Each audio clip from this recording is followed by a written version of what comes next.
Kamu ang asin sa katawhan, nag-ingon kanato ang Ginoo. Kung ang asin kawad-an sa iyang kaparat, wala na kini kapuslanan. Ug angay lamang isalibay, ug tunog-tunuban sa mga tao. Kun maingon niini ang tao, kawad-an siya bili ning kalibutan.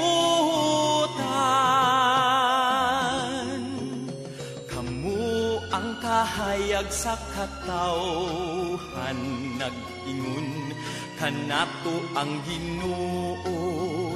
Ang syudad nga nahimutang sa bungtod, dili gayud matago.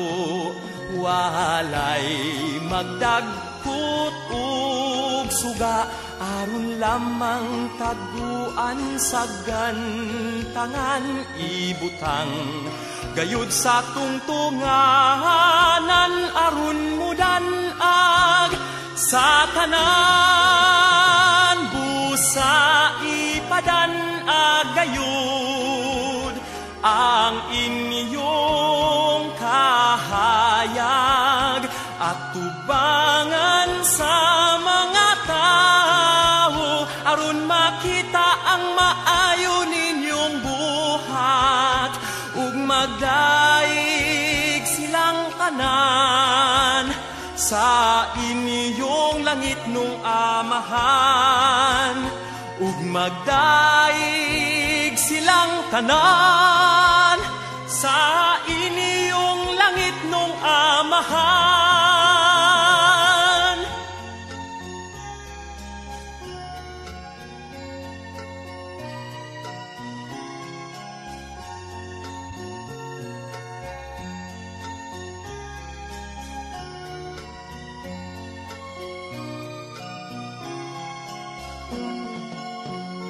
Busa ipadanag gayud ang inyong kahayag, at tubangan sa mga tao, aron makita ang maayo ninyong buhat.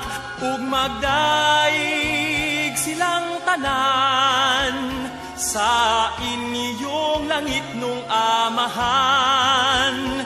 Ug magdaig silang tanan sa inyong langit nung amahan. Kamu ang asin